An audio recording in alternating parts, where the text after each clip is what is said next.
Alright, we're going to use Newton's method to solve this equation on this interval 2, 3. First off, let's see why does this equation have a solution on this interval. Well, for Newton's method, remember that we want a function to be equal to 0. This is equal to 0 already. Therefore, this right here, okay, it's just going to be our f of x. And let's see, it is continuous because it's polynomial. So if we take f of x to be 3x to the fourth power minus 8x to the third power plus 2, let's first compute f of 2. And we see this is just 3 times 2 to the fourth power minus 8 times 2 to the third power plus 2. Work this out, you will end up with negative 14. And of course, this is less than 0. And of course, let's also compute f of 3.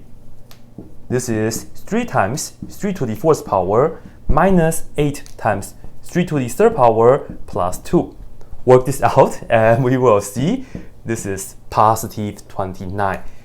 Well, you see that one of the endpoints on the interval is below 0 and the other endpoint is above 0. So that means the function has to cross 0 somewhere on this interval. And I'll just tell you guys that we see this and that. So therefore, by the intermediate value theorem, right? And also, well, I will also mention that this right here is continuous, right? Because it's a polynomial. So we get to say by intermediate value theorem, f of x is equal to 0 has at least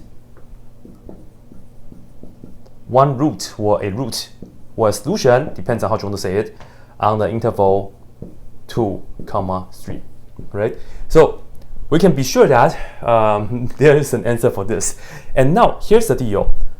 What's our initial guess? This is tricky, especially for this one.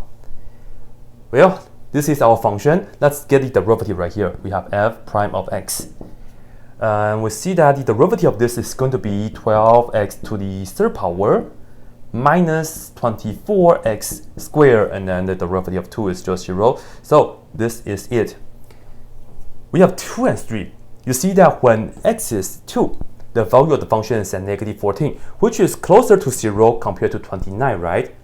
However, if we put 2 in here, we see that f prime of 2, this right here equals 12 times 2 to the second power minus 24, and then 2 to the second power. Well, third power, sorry. This should be a third power, right? Third power. What's wrong with this? Check this out. This is 8 times 12 is 96, and this is 4 times 24 is 86. But, sorry. This is 8 times 9 is 96, minus 4 times 24 is also 96. This right here gives us 0. Usually, it's nothing wrong with the number 0, but if we want to use Newton's method, we have to make sure that the derivative at our initial guess cannot be equal to 0. So this right here is a sad face for Newton's method purpose. Therefore, let's just go ahead and use 3. And you can check if you plug in 3 into the derivative, it will actually give you a number as long as it's not 0. And then we'll just run through the formula and things like that.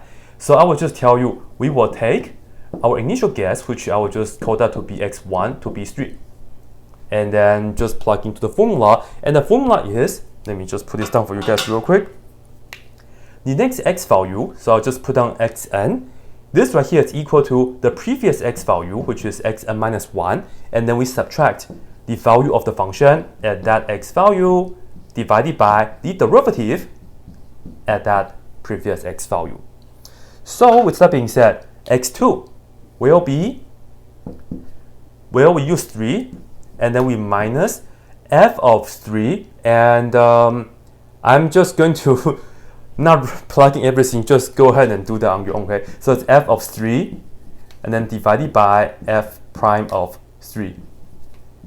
And for f of 3, you're just plugging 3 into all these x's here, and then for f prime of 3, you're plugging 3 into all these x's here. You see, if you use 2, then if you plug into the derivative, we'll get 0 on the denominator. That's not good. That's why this is the way to go. And I'll tell you guys that the answer for this right here is approximately 2.734 31481. All right, and then we'll just do the next one, which is x3, because we will do a couple iterations to see if we can get like a stabilized answer, meaning that the answer is actually converted to that. But just go ahead and do it a couple more times. Anyway, 2.7314. Hey, 314 is like pi. 81, the minus f of 2.731481, and then divided by the derivative there, 2.731481. This right here will give us approximately 2.64.